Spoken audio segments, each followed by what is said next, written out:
gue nggak tahu kenapa teman-teman ini percaya aja, nggak tahu apa yang dijual gitu ya. Jadi kayak ada satu koin dibilangnya bisa jadi berapa 20x 30x dalam sekejap gitu, and then mereka taruh semua duit investasi mereka di situ, terus tahu-tahu bukannya naik malah turun.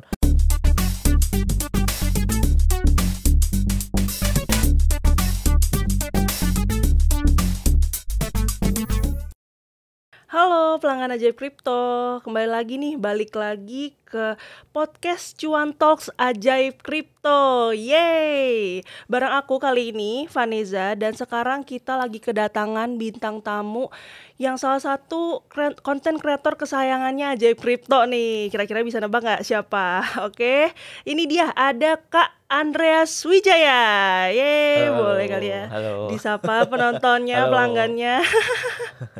Oke, apa kabar nih Kak? Baik banget, luar biasa. Alhamdulillah, jauh-jauh dan dia datang ke sini nih. Daerah Jakarta Barat juga aman, jadi Jakarta kesini Barat. nggak terlalu jauh lah. Oke, baik, bagus. Kalau lagi sehat nih marketnya, walaupun market lagi gonjang-ganjing gitu, tapi kalau kitanya sehat tetap semangat ya Kak ya. Tetap semangat terus. Kalau nggak sehat tuh, kalau Bitcoin 15.000 itu nggak sehat. Balik lagi ke tahun berapa tuh berarti ya Kak ya? Itu mungkin sekitar tahun lalu lah ya, Maret, April gitu Iya. kan. Zaman-zaman Covid lagi, bukan Covid sih, mungkin ya zaman-zaman Covid lagi parah-parahnya lah ya itu. Iya. Itu emang kacau banget sih di situ. Bener. Walaupun kita lagi sehat, tapi tetap bakal tetap jadi Otak yang nggak sehat. Bener, otak yang nggak sehat ya Kak. Betul. Oke, di podcast Cuan Talks Ajaib Kripto kali ini bareng Kak Andreas Wijaya, kita bakal bahas seputar roadmap kripto di akhir tahun 2024 nih Kak. Apakah ada yang menarik gitu ya, dan bagaimana sih kira-kira prediksinya nih di akhir tahun gitu ya. Siap. Oke.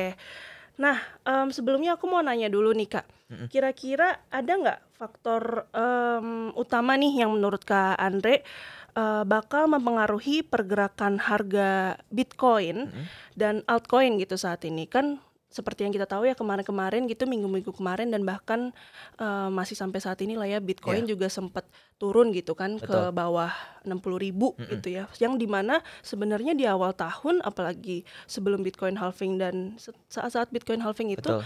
kita sempat mencapai 70.000 kan. Betul. Gitu kan ya gitu. Nah, sebenarnya untuk market sekarang ini gue ngerasanya makroekonomi itu sangat mempengaruhi kripto gitu. Kalau ditanya kenapa, karena kalau teman-teman perhatikan biasanya kemarin Bitcoin sempat dari 70.000 ngedam banget, parah banget, sampai dengan terakhir 54.000. Itu kalau teman-teman lihat market saham, itu ngedamnya juga parah banget. Mereka loss kayak 1,1 triliun dolar dalam satu hari. Itu kejadian di situ. Dan Bitcoin pun ngikut gitu. Mungkin alasan dari situ kenapa bisa kayak gitu ya. Karena kalau teman-teman perhatikan, sekarang Bitcoin itu sudah banyak kan istilahnya pemain-pemain saham itu udah pada terjunnya ke Bitcoin via apa? Via ETF. Kemudian kalau teman-teman perhatikan juga hedge fund itu rata-rata juga sudah mulai mainnya ke Bitcoin. Mereka sudah nawarin Bitcoin ke para investornya gitu ya.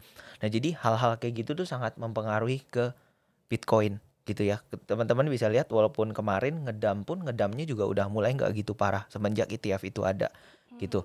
Tapi memang kalau ETF, semenjak ETF ada, gue ngelihatnya ketika sahamnya tanda kutip kenapa-napa gitu ya, contoh kayak kemarin tuh data inflasi baru keluar gitu ya, itu akan sangat berpengaruh banget harganya ke Bitcoin. Terutama kemarin juga ada isu soal yang yen ya. Jadi Bank of Japan tiba-tiba menaikkan suku bunganya, karena selama ini biasanya kan suku bunganya kecil banget. Orang-orang itu rumornya mereka minjem yennya diubah ke dolar, dan mereka dimainkan ke risky asset gitu ya, yang kayak Bitcoin, saham gitu ya, untuk dapetin return gitu. Nah, tiba-tiba Bank of Japan-nya itu naikin suku bunganya 0,25% doang. Tapi orang-orang udah pada panik, udah pada bingung gitu ya. Akhirnya risky aset tersebut dijual. Makanya sahamnya ngedrop, Bitcoin-nya ngedrop, karena itu termasuk yang risky aset lah. Akhirnya kalau teman-teman perhatikan, dolarnya ngedrop juga, tapi yennya naik. Jadi menurut gua market kripto sekarang itu sangat berpengaruh banget sama makroekonominya. Oke, setuju sih tapi kalau itu ya. Apalagi kayak investor-investor dan trader-trader pemula gitu, pasti mereka ngikutinnya ya berita-berita yang Betul. lagi viral gitu, atau yang maksudnya yang kira-kira nih mana nih yang berpotensi untuk mereka buat masuk gitu. Betul. Kan. Oke, menarik.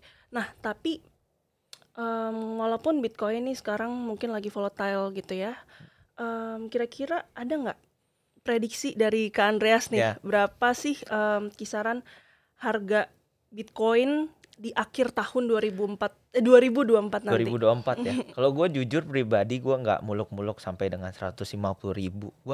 Gue ngerasa Bitcoin bisa achieve 80.000 sampai dengan 100.000 aja itu udah hebat banget gitu. Ditanya kenapa gitu ya? Karena dengan current condition Bitcoin yang harganya sekarang mungkin 58.000, 59.000, kadang ke 60.000 gitu ya. Itu kalau 2x-nya aja, kalau teman-teman perhatikan itu market cap-nya itu sudah mau ngedeketin ke setara saham-saham US di luar kayak Google, Apple, Nvidia gitu, itu udah deket banget ke situ. Jadi menurut gua adalah pertanyaannya adalah apakah orang-orang akan mulai lebih yakin ke Bitcoin dibandingkan dengan tanda kutip kalau orang saham kan bilangnya ada perusahaannya, ada keuntungannya dibandingkan dengan Bitcoin yang tanda kutip ini perusahaan bukan, keuntungannya nggak tahu dari mana gitu ya. Jadi balik lagi itu harus dilihat dulu apakah orang-orang itu percaya akan hal tersebut atau enggak gitu. Beda dengan kita orang-orang kripto yang memang udah tahu kenapa Bitcoin ini tanda kutip jadi sangat valuable gitu ya. Kalau orang-orang saham itu mereka lihat Bitcoin kayak oh apa nih gitu loh. Karena menurut gue orang-orang itu ketika mereka invest pertama jarang banget yang kayaknya tahu kripto dulu. Biasanya mereka mulai dulu dengar-dengar tentang saham, dari situ baru mungkin bisa terjun lah ke kripto gitu ya. Kalau terjun ke kripto langsung pun gak apa-apa, bagus gitu.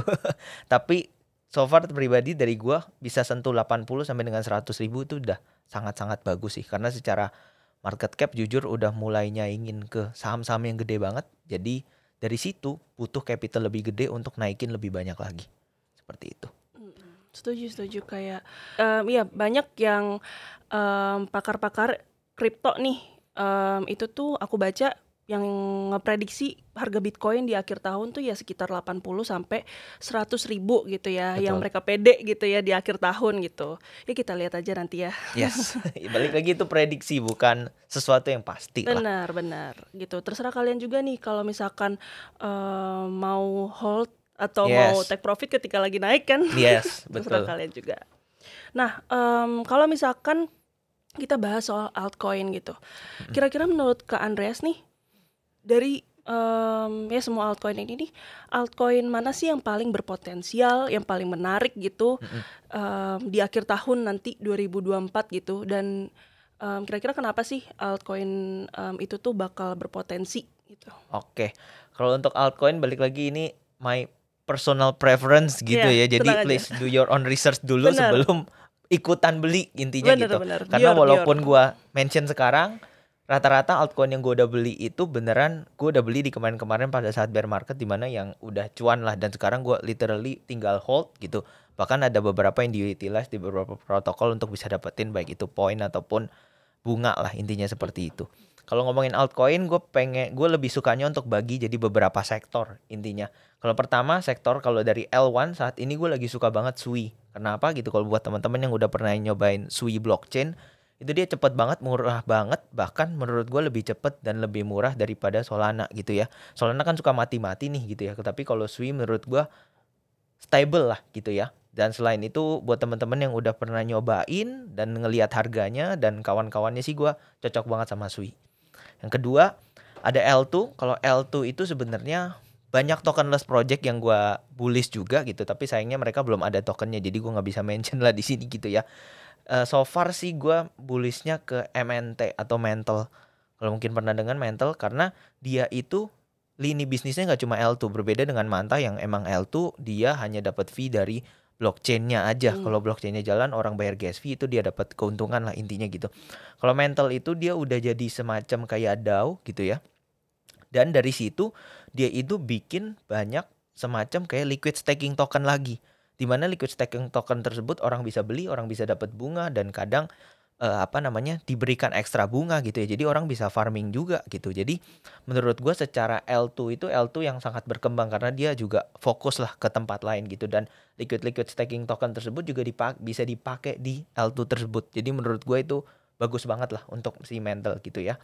Kemudian yang ketiga, kalau ngomongin meme coin gitu ya, kalau meme coin gue pasti sukanya adalah PP kodok hijau itu, karena pribadi gue udah cuan lumayan di situ, makanya bias lah kalau PP ini. Gitu ya. Terus yang keempat ada yang namanya RWA atau Real World Asset. Lalu yang terakhir ada yang gue suka sebut adalah multi chain activator gitu mungkin bahasanya ya. Multi-chain activator ini maksudnya apa? Jadi dia protokol yang memungkinkan satu token atau satu koin itu dijadikan multi-chain gitu ya. Jadi contoh kalau misalkan ada token kayak Render gitu ya. Render kan dulu di Ethereum gitu ya.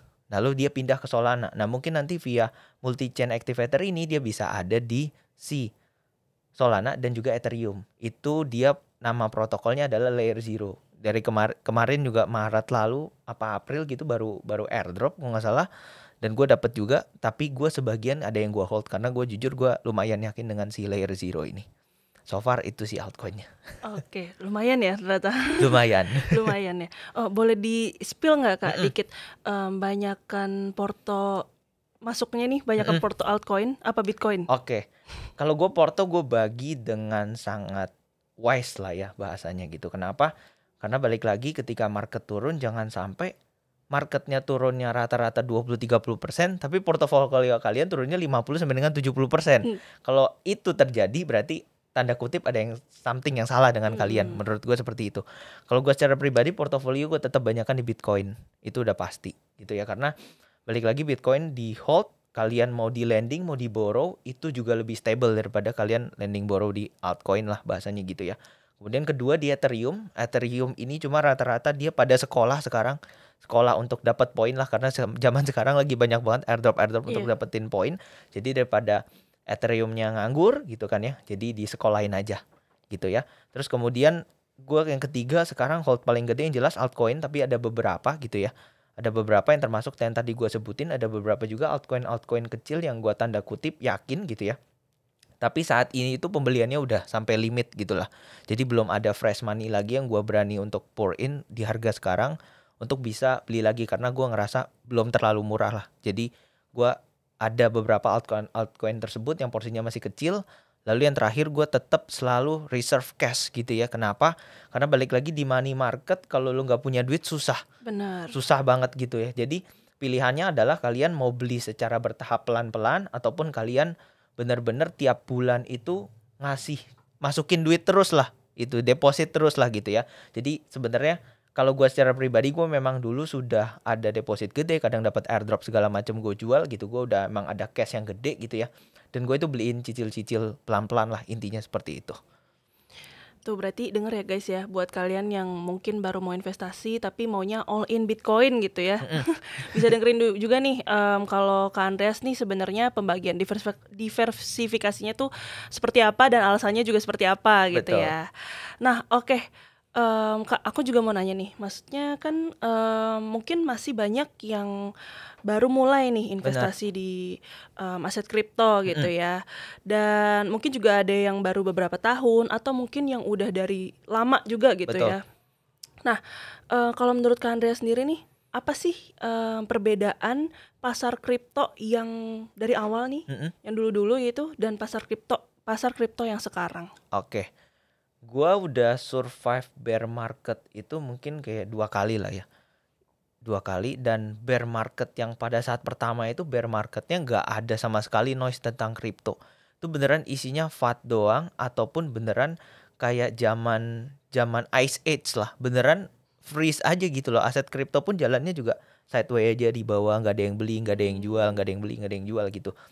Tapi kalau sekarang, kalau teman-teman bisa perhatikan, walaupun tanda kutip kemarin bear market gitu ya, bisa tiba-tiba dari 15, 20, 30 tiba-tiba naik ke 70 something gitu ya. Lalu 70 ini turun, orang-orang udah pada teriak-teriak gitu ya. Jadi gue ngerasanya sepertinya sih udah banyak banget orang yang memang tanda kutip sekarang investasi kripto gitu ya. Karena terlihat dari aset ini aja turun, gue ngerasanya sih banyak banget yang teriak-teriak gitu. Aduh turun nih, rugi nih segala macam gitu ya. Jadi gue ngerasanya dari zaman dulu yang sebelumnya orang nganggap kripto ini tanda kutip scam gitu ya. Sekarang orang sih udah lebih trust lah dengan kripto. Dan kalau market dulu kita mau cari informasi soal kripto segala macam tuh masih susah karena balik lagi lah, call-nya pun gak banyak gitu ya. Untuk baca satu artikel pun mereka tuh rata-rata bikin bahasanya yang tanda kutip bahasa Inggris yang emang udah proper dan kita bacanya pun belum paham lah gitu ya, ribet benar, gitu. Tapi kalau teman-teman lihat sekarang udah banyak banget media, baik itu di Twitter, di Instagram, mereka menyampaikan itu dengan mudah yang bite size yang teman-teman baca langsung paham itu apa gitu loh. Jadi menurut gua bear market kemarin dengan saat ini tuh sangat jauh berbeda, karena bear market saat ini pun gue ngerasanya juga banyak buildersnya, banyak pemainnya yang masih stay gitu ya. Jadi emang beda banget sih market yang dulu sama market yang sekarang. Cuma memang untuk cari cuan opportunity-nya lebih gampang di market yang dulu pada saat sepi. Karena sekali somehow naik, kita semuanya keikut naik. Hanya small group yang keikutan naik nih. Dan small group ini biasanya tanda kutip lebih solid lah. Jadi mereka punya hold gitu ya. Hold sampai jadi debu apa segala macam. Biasa udah dulu perkataan-perkataan kayak gitu ya. Dimana mereka ya bisa tanda kutip cuan lebih banyak gitu ya. Tapi kalau market sekarang gue ngerasanya balik lagi karena terlalu banyak orang yang mungkin tujuannya profit, cepet trading gitu ya. Lalu gue ngerasanya juga banyak udah mulai orang saham main ke kripto gitu ya. Jadi menurut mereka tuh cuan 10-20% itu udah sangat layak untuk worth di take profit gitu. Makanya kalau kita perhatikan harganya biasanya di resisten yang bagus contoh 70k itu langsung reject. Kenapa gitu? Karena balik lagi banyak orang yang take profit di sana gitu ya. Beda banget dengan market dulu, makanya Bitcoin bisa tembus 10.000, 20.000, 30.000 dengan mudah gitu ya. Karena balik lagi banyak tanda kutip sekelompok orang ini yang ngehold dibandingkan mereka jual, karena mereka tahu the real value of Bitcoin gitu ya. Tapi kalau misalkan sama trader ya faktanya seperti ini, 70.000 udah banyak yang jual. Untuk kita bisa nge-push di atas 70.000, ya kita harus cari grup yang lebih banyak, orang yang lebih besar yang trust terhadap Bitcoin, yang istilahnya yakin Bitcoin ini bisa di atas 70.000 seperti itu. Iya, setuju. Kayak tapi Kak Andres mantap juga ya, udah ngelewatin bear market 2 Lumayan, kali gitu. lumayan. Itu bener berarti ya, badan sehat, otaknya nggak sehat. 2 kali kayak gitu. Kalau Bitcoin merah biasa otaknya agak stres nih. Ini Iya. leher agak berat gitu ya. Darah tensi langsung tinggi gitu ya, langsung naik. Bercanda. Mantap juga nih ya Kak Mantap. Andres ya. Tuh buat investor-investor pemula bisa belajar banyak nih berarti dari Kak Andres nih. Benar, sebenarnya salah satu tipsnya untuk investor pemula adalah kalau kalian mau beli kripto, beli aja lu Bitcoin, Ethereum, that's it. Pelajari dulu di situ gitu ya, karena in the correctionnya gitu ya, koreksinya kalau misalkan di Bitcoin, Ethereum aja itu kadang 10%, 20% itu bisa terjadi dalam sehari, karena baru kemarin 70.000 3-4 hari udah langsung ke 54.000. Itu tuh kalau lihat portofolio tuh dalam banget. Itu baru Bitcoin, belum altcoin. Altcoin itu turunnya lebih parah lagi, lebih dalam lagi. Makanya gue suka bilang kalau misalkan aturan turun 20-30% tapi porto kalian turun 70%, there is something wrong with your portfolio gitu. Jadi karena pembagian kalian adalah lebih ke high risk aset dibandingkan aset yang lebih safe. Gue ngomongnya di kripto lah ya. Karena kalau Bitcoin kan lebih tanda kutip lebih aset yang safe lah dibandingkan dengan altcoin yang lain. Seperti itu sih. Setuju. Tapi gimana tuh Kak kalau misalkan mereka tuh ternyata yang, karena lumayan banyak nih aku ngobrol sama teman-teman aku yang kayak baru investasi kripto gitu ya, aset kripto, karena mereka takut dengan, istilahnya takut gitu ya dengan naik turunnya roller coasternya Bitcoin gitu, jadi mereka malah banyak naro di altcoin gitu. Nah, kalau Bitcoin sebenarnya naik turunnya itu biasanya nggak separah altcoin itu. Biasanya Bitcoin pergerakannya paling kalau normal nih 3%, 5%, kadang 7% udah bagus banget. Nah, tapi kalau misalkan dia koreksi sampai dengan 10%, 12%, biasa itu udah sangat luar biasa, market udah super fear lah gitu ya. Beda dengan altcoin, kalau gue sekarang lihat altcoin minus 10%, buat gue itu udah biasa. Karena balik lagi emang pergerakannya seperti itu. Biasa untuk altcoin yang luar biasa itu minusnya 35%, 45%, bahkan ada yang dalam sehari 50% kalau kalian catch the wick lah gitu ya, wick candle itu gitu. Nah, sebenarnya buat teman-teman yang harus kalian lakukan adalah sebenarnya money management, balik lagi gitu ya. Kayak tadi gue bilang, kalau misalkan kalian di money market tapi nggak punya duit, itu susah gitu ya, balik lagi.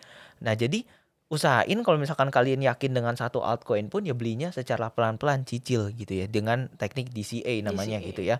DCA, jadi beli 10% dulu, 20% dulu. Kalau kalian gak yakin pun, duit itu pun yang modal aturan mungkin sisanya 70%, sebenarnya kalian bisa pecah lagi jadi 20 kali buy lagi, 30 kali buy lagi, itu sangat gak masalah gitu loh. Nah, jadi sebenarnya memang money management ini sangat berperan penting gitu. Cuma masalahnya di temen-temen ini gue ngerasanya ngelihatnya banyak orang-orang yang tanda kutip FOMO gitu ya. Jadi contoh lihat call endorse koin A gitu ya, mereka langsung dibilang, gue nggak tahu kenapa teman-teman ini percaya aja, nggak tahu apa yang dijual gitu ya. Jadi kayak ada satu koin dibilangnya bisa jadi berapa 20x 30x dalam sekejap gitu, and then mereka taruh semua duit investasi mereka di situ, terus tahu-tahu bukannya naik malah turun. Nah sebenarnya hal-hal kayak gini yang bikin orang-orang stres gitu ya, karena secara money manajemennya nggak dewasa. Seperti itu sih. Setuju. FOMO nih lagi banyak banget emang FOMO nih banget. yang harus di kontrol ya, harus Betul. dihindari juga sebenarnya. Nggak apa-apa sih FOMO, asal emang beneran kita pelajarin dulu juga. Betul. Narasinya lah minimal, kalau yang buat pemula gitu ya, narasinya lah minimal kan Benar, ya. narasinya. Dan yang paling penting buat gue sih money management Money sih. management, oke. Karena kalau itu nggak bener, kalian investasinya ke depannya semua udah nggak akan bener, kecuali kalian berani untuk pouring new money. Intinya seperti itu, fresh money. Nah, oke. Kan emang investor dan trader ajaib kripto nih, banyak juga yang pemula, banyak juga yang enggak ya gitu. Yeah. Nah, buat para investor dan trader ajaib kripto yang pemula nih, ada nggak Kak Andreas tipsnya buat mereka tuh buat melindungi gitu aset kripto mereka gitu? Apalagi kan ya kita investasi pasti ada masa bear-nya, ada masa bull-nya. Betul. Gitu. Nah ini melindungi sebenarnya kan ada beberapa konteks ya. Pertama melindungi nilai aset kalian, kedua melindungi dari scammer. Nah ini mungkin harus dijelaskan dulu nih melindunginya dari sisi mana. Cuma mungkin gue jelasin keduanya lah ya. Boleh. Pertama kalau melindungi dari scammer gitu ya, yang jelas kalau teman-teman taruhnya di Ajaib Kripto pasti aman. Kalau kalian istilahnya nggak pernah install aplikasi aneh-aneh, nggak pernah buka website aneh-aneh gitu ya, itu pasti aman lah gitu ya. Karena balik lagi itu duitnya ada di Ajaib Kripto lah, dan teman-teman sudah mempercayakan Ajaib Kripto, dan Ajaib Kripto juga sudah terdaftar dan kawan-kawannya harusnya sih sudah aman banget lah gitu lah. Cuma buat teman-teman yang memang taruh asetnya di Web3 wallet, nah itu yang harus lebih berhati-hati lagi, karena balik lagi kalian salah connect wallet aja itu tanda kutip aset bisa hilang gitu ya. Jadi buat teman-teman yang memang belum terlalu banyak pengalamannya gitu ya, coba dulu pelan-pelan, coba dulu via testnet ataupun nonton orang dulu bagaimana caranya. Jadi teman-teman tahu dulu lah, intinya seperti itu. Nah, kalau melindungi secara nilai aset gitu ya, buat gua sih saat ini kalau misalkan teman-teman mau ya bisanya di via stablecoin yang kayak USDT, USDC gitu ya. Dimana itu sebenarnya sih melindungi nilai aset kalau misalkan BTC-nya turun banyak gitu ya. Nah, biasanya stablecoin ini tuh harganya masih $1 lah, masih 1:1 dengan si USD. Mungkin nggak tetap 1:1, biasanya ada spreadnya dikit lah kayak 0,999 something gitu. Tapi dari situlah itu memang bisa melindungi melindungi aset kalian gitu ya, dari secara nilai nih gitu ya. Cuma balik lagi kalau misalkan Bitcoinnya naik tapi kalian belum beli Bitcoinnya, ya masih di USDT ya nggak keikutan naik gitu. Makanya di sini money management menurut gua penting banget gitu ya.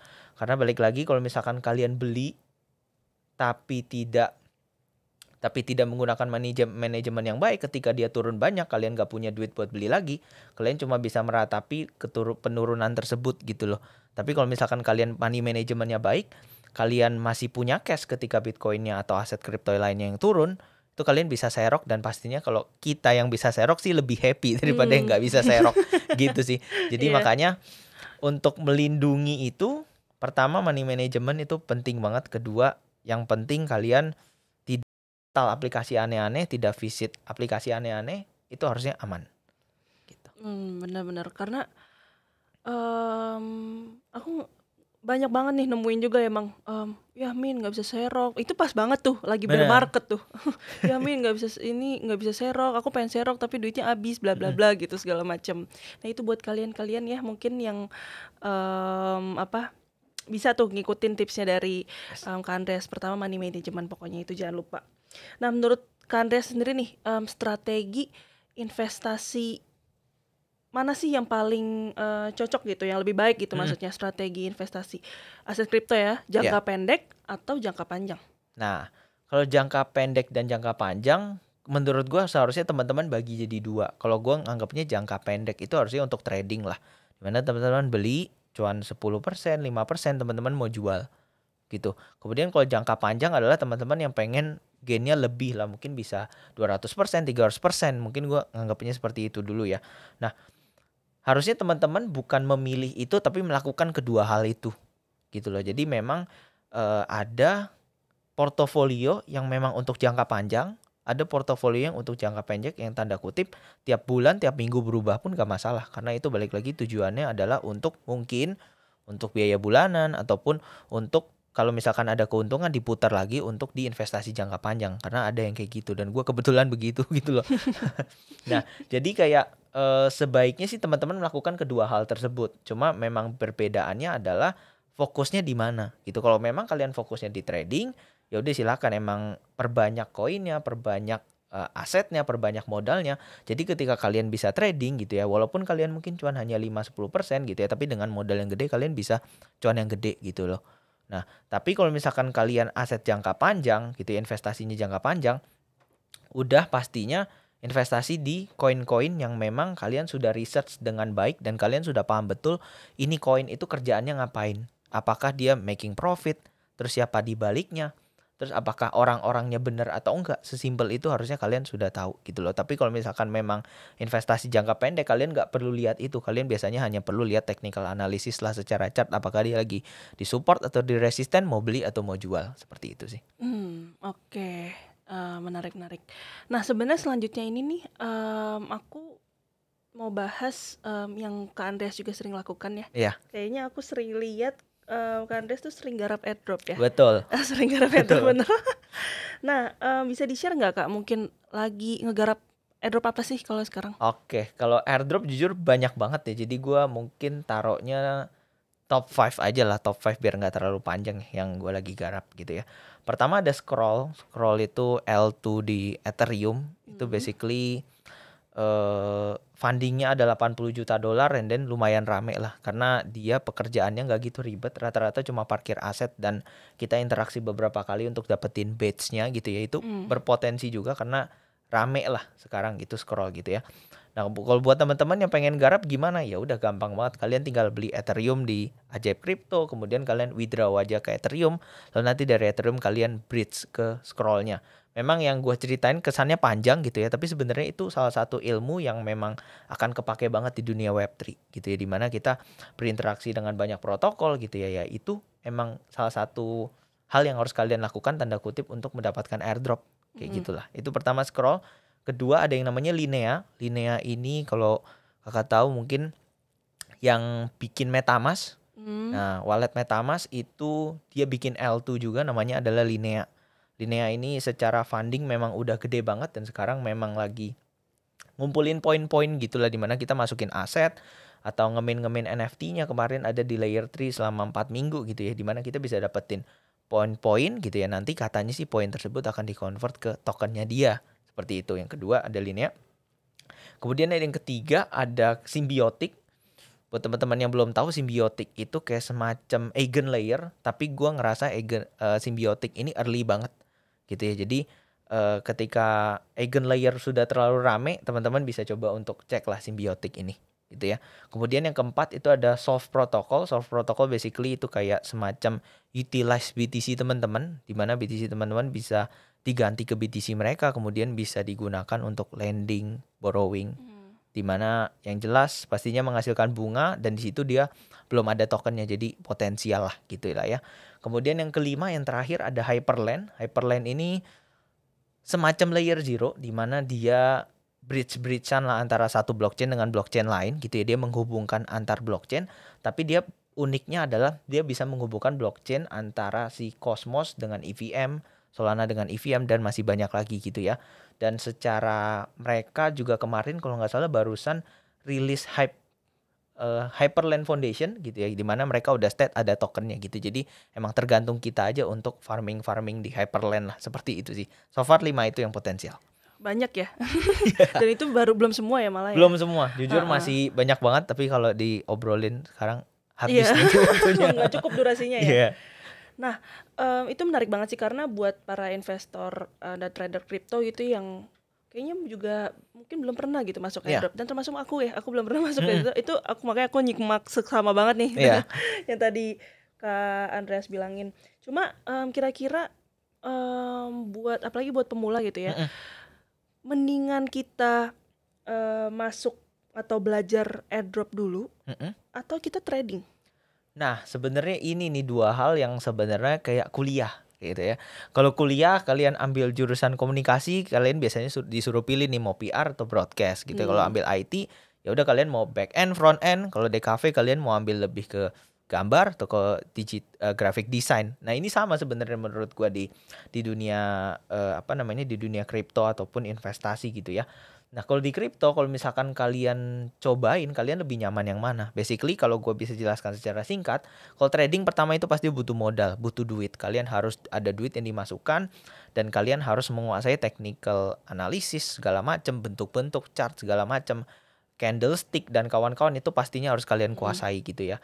Dan yang untuk di trading ini pastinya mental kalian harus kuat. Jadi jangan lihat turun 10% kalian udah langsung down menyerah seakan-akan hidup tidak ada makna. Biasanya begitu gitu ya. Itu trading gitu. Yang kedua kalau airdrop ini ada beberapa yang pakai duit, menghabiskan duit dan waktu gitu ya. Tapi biasanya knowledge base-nya itu lebih ke kayak kalau misalkan kalian udah harus paham nih, kalau misalkan kalian mau nge-swap itu gimana, kemudian kalian mau lending gimana, mau borrowing gimana gitu ya.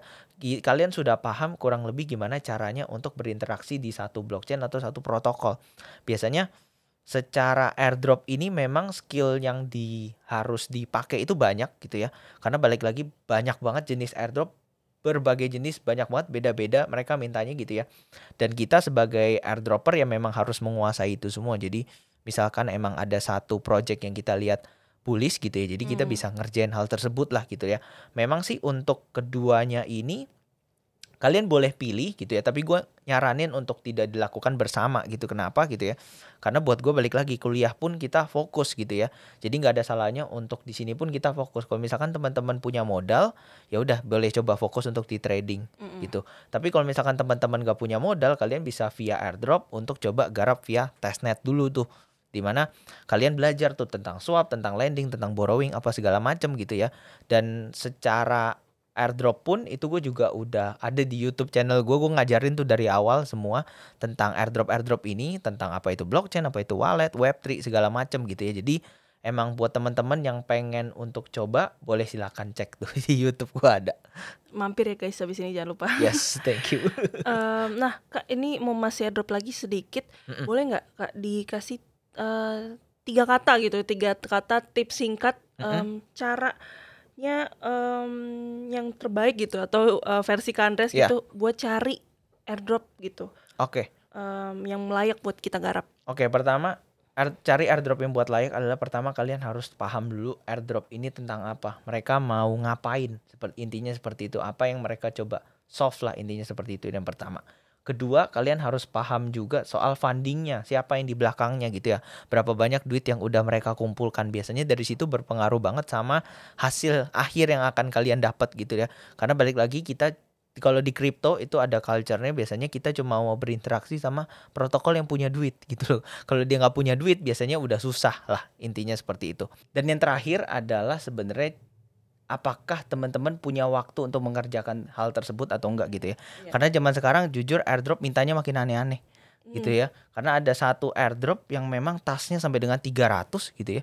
Dan teman-teman harus ngeberesin gitu ya. Salah satunya mungkin kalau butuh disebutin kayak model Tansi itu kalian harus login tiap hari. Kemudian kayak sekarang ada yang baru namanya Movement. Itu dimana kalian itu yang ngerjain tas harus sampai dengan 300. Tapi sebenarnya nggak harus dikerjain semua.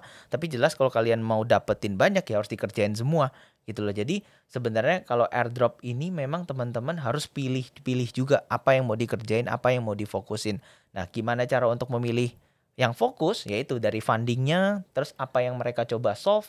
Nah, teman-teman lihat apakah itu sepertinya make sense atau enggak gitu loh. Seperti itu kurang lebih. Kakak masuk ya ke yang tadi ya di movement udah itu. Coba tapi kira-kira belenak juga. Jadi mending fokus ke yang lain. Iya. Seperti itu kurang lebih. Tadi dari kakak ngomong kayaknya ini sebenarnya kayak dari pengalaman pribadi ada dendam gitu ya. Iya, agak dendam gitu ya. Nah, nggak kerasa nih Kak Andreas udah berakhir nih, ternyata udah di penghujung acara podcast Cuan Talks Ajaib Kripto nih sekarang ya. Dan mungkin bisa teman-teman ingat juga tadi poin-poinnya tuh ada banyak ya. Kayak pertama ternyata yang bikin market aset kripto nih yang bakal mempengaruhi itu ya udah pasti selalu ya makroekonomi. Betul. Ya kan. Terus jangan lupa mungkin kalau misalkan buat yang pemula baru mau masuk atau misalkan memang yang udah trader handal juga ternyata, tapi tetap jangan lupa money manajemennya, Betul. trading plan-nya juga jangan dilupain. Setuju. Iya kan, benar. Dan jangan lupa juga buat selalu cek misalkan ini koin ini siapa tuh developernya. Betul, fundingnya berapa, bener. apakah dia udah menghasilkan keuntungan atau belum, itu salah satu yang penting. Benar, oke, mantap Kak Andreas. Nah Yes. mungkin buat di akhir-akhir nih bisa kali ya dikasih closing statement dari Kak Andreas buat investor dan trader ajaib kripto nih, kira-kira kalau mereka baru mau masuk dan baru mau mulai investasi aset kripto gitu. Oke, kripto itu gak pernah tentang scam gitu ya. Jadi crypto is not a scam. Crypto itu tergantung juga dari kalian. Kalian mau beli apa, semuanya segala macam. Influence informasinya banyak banget di media sosial. Buy dan sell itu tergantung kalian. Jadi kalau kalian misalkan rugi gara-gara ngikutin orang, jangan salahin orang. Itu salah kalian. Kalian yang tidak melakukan do your own research dengan tepat, kalian tidak research dengan baik gitu ya. Jadi make sure ketika kalian mau beli sesuatu jangan ngebayangin untungnya dulu. Bayangin kalau aset ini turun 80-90%, gimana cara keluarnya. Kurang lebih seperti itu. Oke, mantap kalau gitu. Udah selesai nih, kita udah di penghujung acara podcast Cuan Talks Ajaib Kripto. Aku Vanessa dan Kak Andreas Wijaya pamit. Sampai bertemu di podcast Cuan Talks Ajaib Kripto selanjutnya. Bye-bye.